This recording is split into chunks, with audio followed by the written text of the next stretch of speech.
Hey there and welcome to Ask William.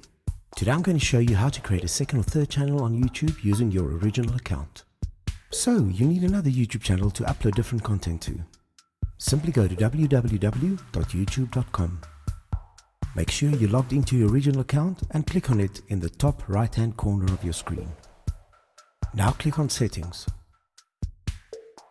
Scroll down to add and manage your channel. Click on Create a new channel. Type in the name of your new channel and click on Create. From here you can customize your channel by adding a channel icon,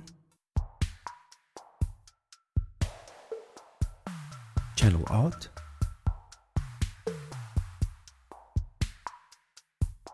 and under the About section, a channel description. There you go. You're ready to start uploading content to your new YouTube channel. If you found this video helpful, please like and subscribe, and I'll catch you in the next one.